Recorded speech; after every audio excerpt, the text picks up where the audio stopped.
Quando foi a última vez que você percebeu o tempo? Antes de começarmos, vale uma pergunta simples e desconfortável. Quando foi a última vez que você percebeu o tempo passando? Não o tempo do relógio, da agenda ou do atraso, mas o tempo em si. A sensação de estar vivendo um dia enquanto ele acontece. A maioria de nós atravessa as horas como quem atravessa uma estrada olhando apenas para o destino. O problema é que, quando finalmente chegamos, quase nunca sabemos dizer como foi o caminho. Sêneca escreveu sobre isso há quase 2000 anos. E, ainda assim, parece estar falando exatamente de nós. Não porque o mundo seja igual, mas porque a relação humana com o tempo quase não mudou. Este vídeo não é sobre produtividade. Não é sobre fazer mais. É sobre perceber o que está sendo feito com a única coisa que não volta. Se em algum momento você já sentiu que os dias estão passando rápido demais, talvez este não seja um problema do calendário, mas da forma como o tempo está sendo vivido. Capítulo 1. O erro de achar que o tempo falta. Quase todo mundo termina o dia com a mesma sensação: o tempo não foi suficiente.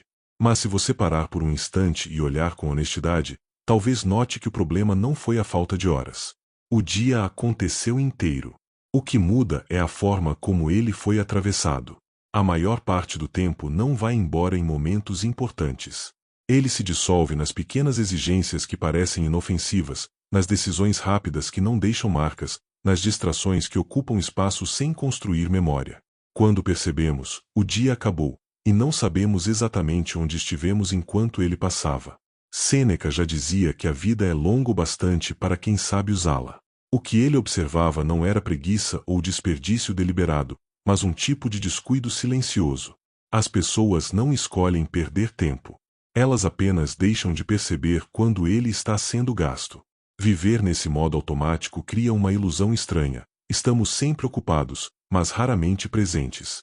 Respondemos, resolvemos, seguimos adiante, sem nunca parar para perguntar se aquilo que ocupa nossas horas também ocupa nosso sentido. É assim que o tempo escapa. Não com alarde, nem com violência, mas com naturalidade. E justamente por parecer normal, quase ninguém percebe quando isso acontece. Capítulo 2. O tempo não desaparece, ele é entregue. Depois de aceitar que o problema não é a falta de tempo, surge uma pergunta desconfortável: para onde ele vai? Sêneca observava que raramente somos roubados do nosso tempo. Na maior parte das vezes, nós o entregamos. Um pouco por conveniência, um pouco por hábito, muitas vezes por medo de dizer não. Entregamos tempo para expectativas alheias, para demandas que não questionamos, para compromissos que aceitamos sem refletir se fazem sentido naquele momento da vida. Não porque tudo seja inútil, mas porque nem tudo merece o mesmo peso. O mais curioso é que quase nunca percebemos isso enquanto acontece. Só sentimos o efeito depois, quando o dia termina e fica a sensação vaga de ter feito muito e vivido pouco. O tempo não se perde de uma vez. Ele vai sendo cedido em pequenas parcelas, quase sempre justificáveis. Um pedido aqui, uma obrigação ali, uma distração rápida que se estende mais do que deveria. Nada parece grave isoladamente, mas o conjunto cria uma vida ocupada demais para ser sentida. Para Sêneca, esse era o verdadeiro empobrecimento. Não a falta de atividades, mas a falta de posse sobre o próprio tempo. Capítulo 3. Ocupação não é vida. Existe uma confusão antiga, que atravessa séculos, a ideia de que estar ocupado é sinônimo de estar vivendo bem. Sêneca foi direto ao ponto ao criticar essa lógica. Para ele, muitas pessoas passam a vida inteira em movimento sem nunca realmente habitar a própria existência. Estão sempre a caminho de algo, resolvendo algo, preparando algo, mas raramente estão onde estão. Quando a ocupação vira valor em si, o tempo deixa de ser vivido e passa a ser apenas preenchido. As horas ganham função, mas perdem profundidade. Isso explica por que dias cheios podem parecer vazios quando terminam. Não faltaram tarefas. Faltou presença. Viver não é apenas atravessar compromissos em sequência.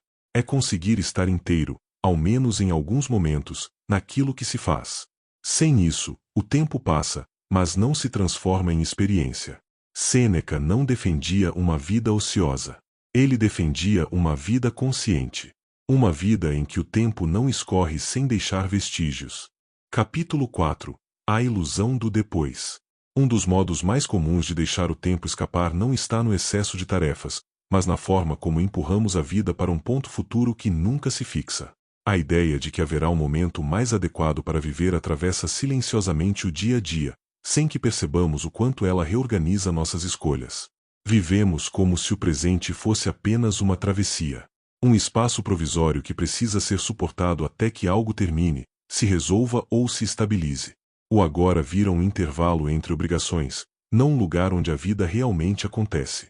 Sêneca via nesse comportamento uma armadilha especialmente perigosa porque ela parece sensata. Afinal, quem não acredita que a vida ficará melhor quando certas pressões diminuírem? O problema é que esse raciocínio transforma o tempo presente em instrumento, nunca em destino. Estamos sempre atravessando o dia com a sensação de que ainda não é hora de viver plenamente.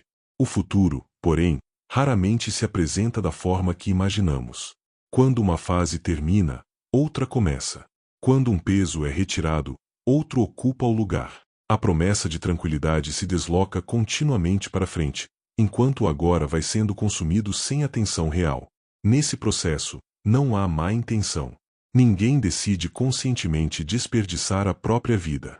O que existe é uma falta de vigilância sobre essa narrativa interna que diz, o tempo todo, que viver pode esperar. E enquanto esperamos, os dias passam completos, mas pouco habitados. Para Sêneca, esse era um dos maiores erros humanos. Tratar a vida como algo que se aprende depois, como se fosse necessário resolver tudo antes de começar a viver. Para ele, aprender a viver não era um preparo para o futuro, mas um exercício contínuo, praticado dentro das limitações do presente. A vida não começa quando tudo está em ordem. Ela acontece enquanto lidamos com a desordem possível. E quanto mais adiamos esse reconhecimento, mais o tempo se esvai sem deixar marcas profundas. Viver no depois é uma forma sutil de ausência. O corpo está aqui, mas a atenção está sempre projetada adiante. E é assim que o tempo passa inteiro, sem nunca ser realmente vivido. Capítulo 5. Tomar posse do tempo. A proposta de Sêneca nunca foi a de uma ruptura radical com o mundo. Ele não defendia o abandono das responsabilidades nem uma fuga da vida social. O que ele propunha era algo mais silencioso, e justamente por isso mais exigente: tomar posse do próprio tempo. Tomar posse não significa controlar tudo. Significa, antes, deixar de se relacionar com o tempo como alguém que apenas reage ao que acontece. Muitas pessoas vivem como se o dia fosse uma força externa que as empurra de uma tarefa para outra, sem espaço para escolha. Para Sêneca, essa postura cria uma forma de passividade disfarçada de produtividade. A mudança começa internamente, na forma como percebemos o que ocupa nossas horas. Quando deixamos de enxergar o tempo como algo que nos acontece e passamos a entendê-lo como algo que atravessamos conscientemente, mesmo dentro de limites, a experiência do dia se transforma. As circunstâncias podem ser as mesmas, mas a relação com elas muda. Nem tudo pode ser evitado. Nem tudo pode ser reorganizado. Mas muita coisa pode ser vista com mais clareza. E essa clareza altera prioridades de maneira natural. Algumas atividades deixam de parecer inevitáveis.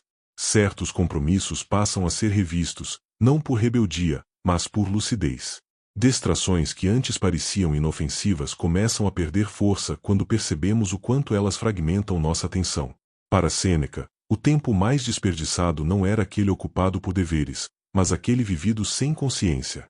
O problema não está em fazer muitas coisas, mas em fazê-las sem presença, como se a vida estivesse sempre acontecendo em outro lugar. Tomar posse do tempo é assumir que cada dia, mesmo imperfeito, já é vida. Não é um ensaio. Não é um intervalo. É o próprio palco onde tudo acontece. E quanto mais cedo percebemos isso, menos o tempo escapa sem deixar vestígios.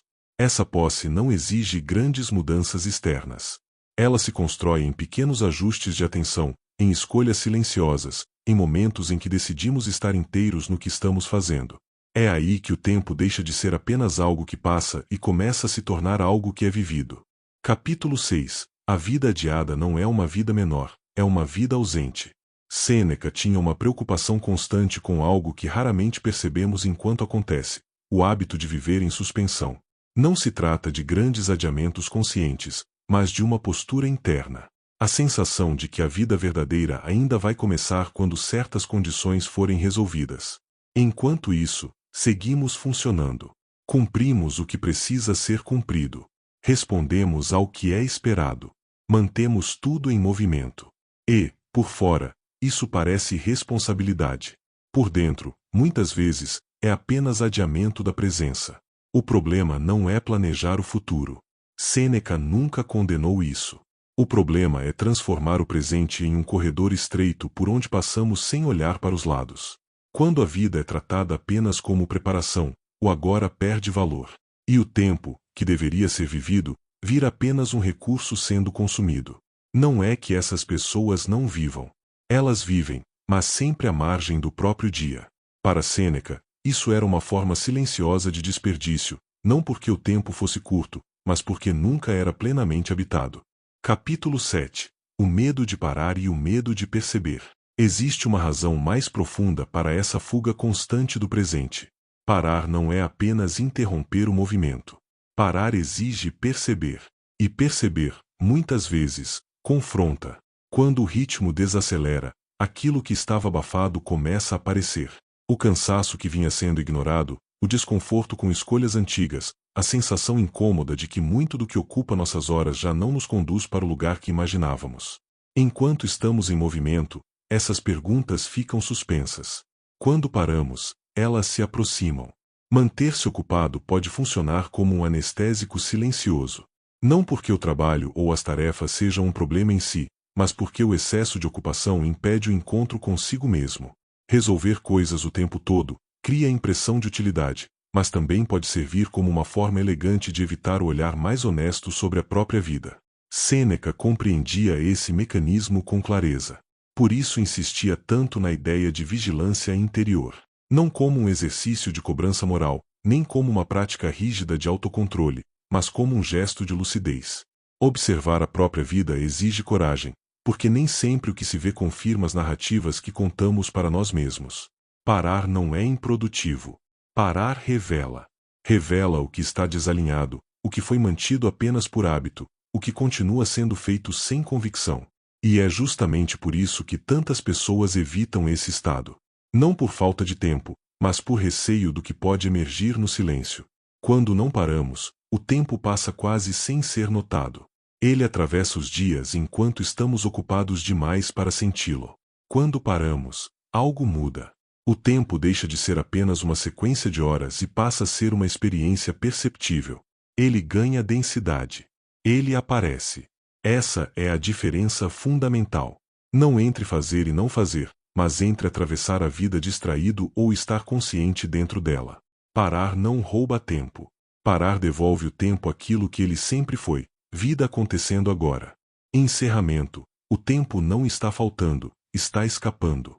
Quando Sêneca afirmava que a vida é longa o suficiente para quem sabe usá-la, ele não estava falando de longevidade no sentido comum.